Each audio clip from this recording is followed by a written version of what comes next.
Je suis directeur des opérations digitales chez OMD, agence média du groupe Omnicom. Alors mon rôle, c'est d'accompagner l'ensemble des équipes expertes, acheteurs, sur le digital. Donc c'est l'ensemble des personnes qui vont acheter des campagnes sur des plateformes automatisées. Qu'est-ce que ça veut dire? Ça veut dire que je m'assure de la pertinence de l'ensemble des dispositifs qu'on peut mettre en place pour nos clients. S'assurer également de l'excellence opérationnelle de ces campagnes. Et enfin, sujet extrêmement important, m'assurer qu'il y ait d'innovation dans tout ce qu'on peut proposer, et ce qui vient enrichir justement la pertinence des dispositifs et l'excellence opérationnelle que je viens d'évoquer. Alors déjà, il faut rappeler l'importance du programmatique sur le marché. Sur le marché français, l'achat programmatique de la vidéo, ça représente 78%, ce qui est évidemment considérable. Important de rappeler aussi que techniquement, tout ce qui est disponible en gré à gré est disponible en programmatique, et que lorsque ce n'est pas le cas, c'est pas un choix, c'est pas technique, mais c'est un choix de nos partenaires. Ceci étant dit, nous, la finalité, c'est d'être client first. Donc, c'est de proposer le meilleur dispositif possible pour nos clients. Ce qu'on a tendance à dire chez OMD, c'est better decision faster. Qu'est-ce que ça veut dire? Ça veut dire apprendre, comprendre les enjeux clients. Ça veut dire recommander, et derrière, ça veut dire appliquer, optimiser de façon efficace, rapide et de la meilleure manière possible. Et ça correspond très bien à l'activation programmatique. Le premier enjeu du programmatique, pendant longtemps, ça a été un achat unifié d'un plan digital pour pouvoir maîtriser le capping. À l'heure de la disparition du cookie tiers sur Chrome, c'est un argument qui est moins fort, mais il y a énormément d'autres arguments à mettre en avant pour le programmatique. Nous, pour nos clients, notre philosophie, c'est d'être à la fois transparent. Le programmatique permet ça. Le programmatique permet d'être transparent sur la manière dont on achète, sur la déclinaison des coûts, sur les optimisations qui sont faites, sur l'inventaire que l'on achète.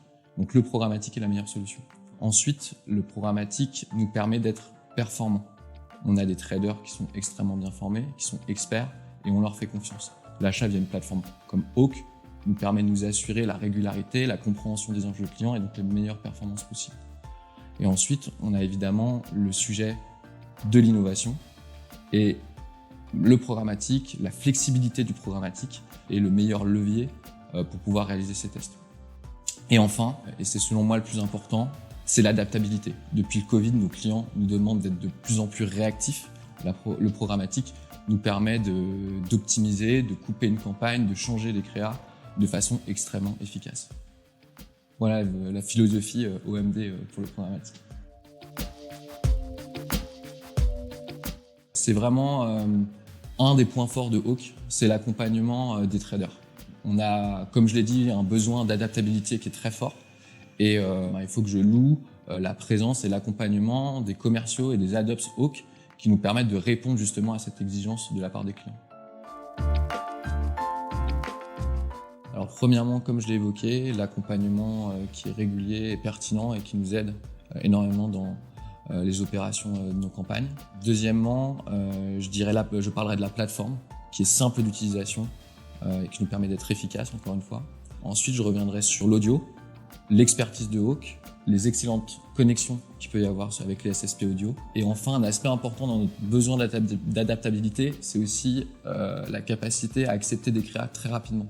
Et notamment sur l'audio, on a régulièrement besoin de l'échanger et Hawk est un DSP particulièrement pertinent pour ça. Et enfin, on a de plus en plus aujourd'hui des enjeux d'études et l'accès à des études sans surcoût directement depuis la plateforme sont un avantage vraiment important. Alors pour l'année prochaine, pour 2023, c'est un peu les mêmes enjeux que 2022, mais il va falloir vraiment accélérer. Moi, je vois d'abord des enjeux sur la mesure. Ça va être particulièrement important. Donc la mesure de la performance à l'heure du cookie-less et la fin du cookie tiers sur Chrome, la mesure de l'audio, la mesure de l'impact carbone de nos campagnes, la mesure de l'attention. Donc voilà, ça va être une période charnière pour ça. Et ensuite l'activation qui va évidemment de pair. Donc toutes les questions de la vidéo avec l'émergence de la Connected TV, continuer avec l'audio notamment, l'activation de l'audio.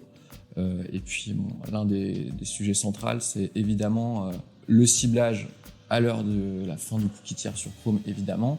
Donc continuer à réaliser des tests comme on a pu le faire en 2021 et 2022, contextuels, les tests d'identifiants alternatifs, et puis aussi challenger la data first de nos partenaires. Pour finir, j'aimerais parler du métier de trader programmatique parce que c'est un métier qui me tient à cœur et qui est en plein changement, plein chamboulement. Ce sont vraiment des profils qui sont à la fois techniques dans les plateformes et à qui on demande d'être de plus en plus pédagogue, d'avoir une connaissance technique de plus en plus importante au vu de la complexité de l'écosystème digital. Donc une pensée pour les traders programmatiques, c'est un métier quand même assez fascinant, c'est jamais la même journée. Et pouvoir dire qu'on est toujours à la recherche de traders programmatiques chez OMD, qu'ils soient seniors ou plus juniors, donc n'hésitez pas à me contacter si vous voulez nous rejoindre.